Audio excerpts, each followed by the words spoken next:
Hi Emma, it's nice to see you. Hey, how are you? Yeah, I'm well, thank you.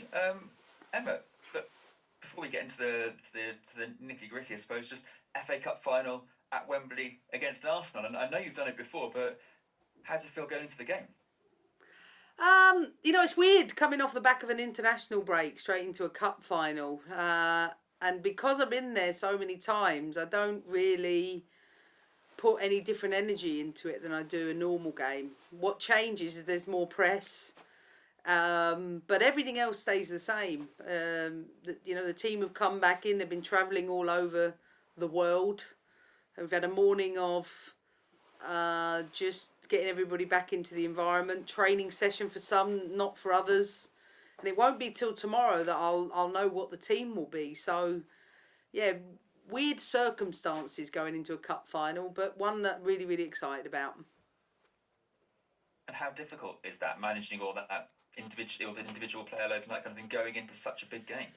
It's the same. It's the same for every game. So it's not a different process. It just happens to be a cup final, and I never really know after international break what the team for Sunday will be until the day before. So I couldn't tell you what that looks like until everybody gets out on the grass tomorrow, and then we determine the side in the last part of the session tomorrow. Obviously, the FA Cup final is being held this time of year because of exceptional circumstances.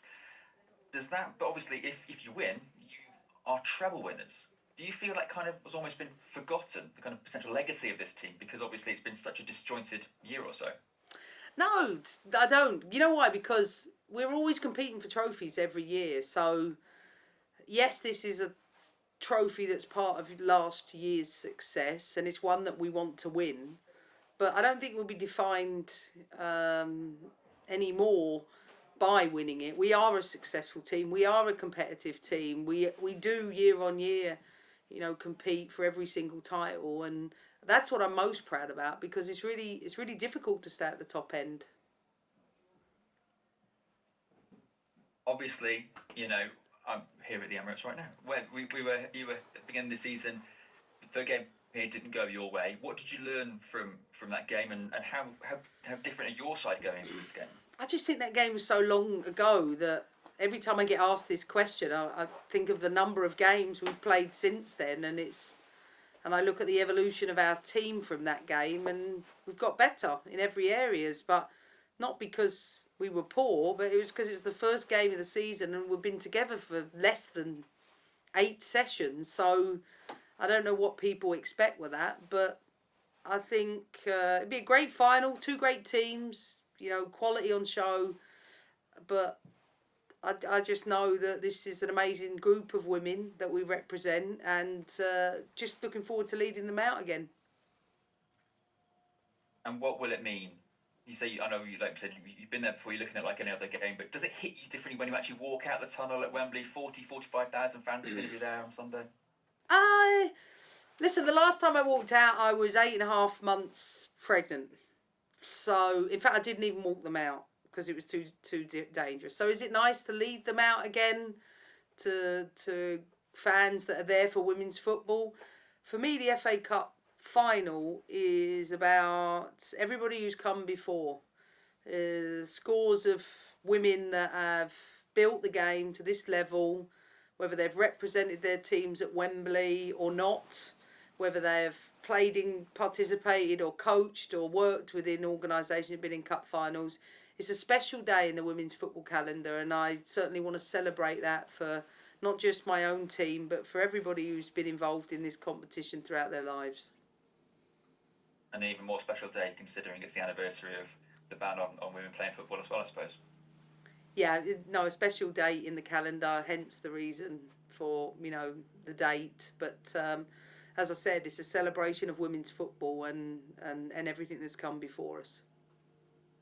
Absolutely. Well, we're all looking forward to it. Thanks, Emma. Have a great weekend. Thanks. Thanks very much, Anton. Let's go over to Bradley at Talksport.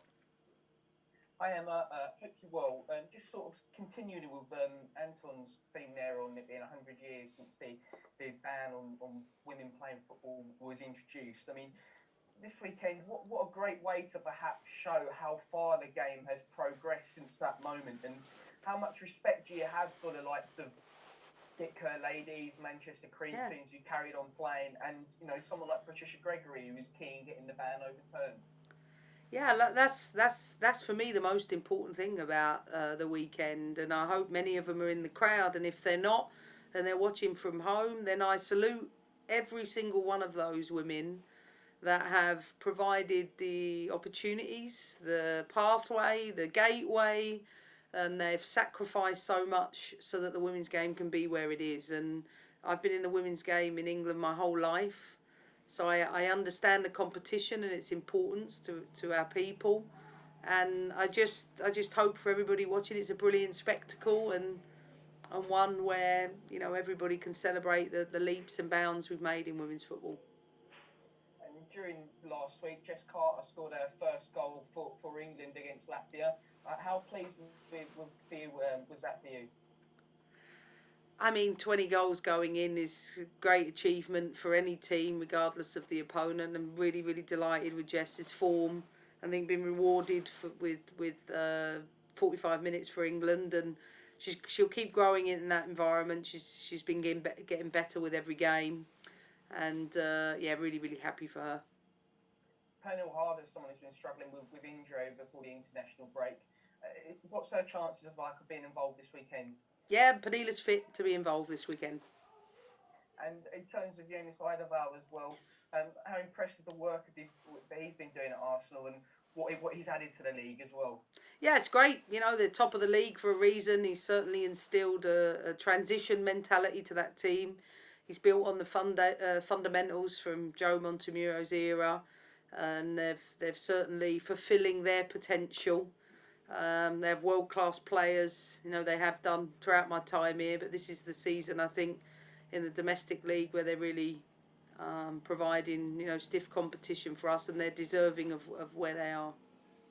That's great. Best of luck this weekend. Thanks so much, Emma. Thanks. Thanks very much. That's the end of broadcast.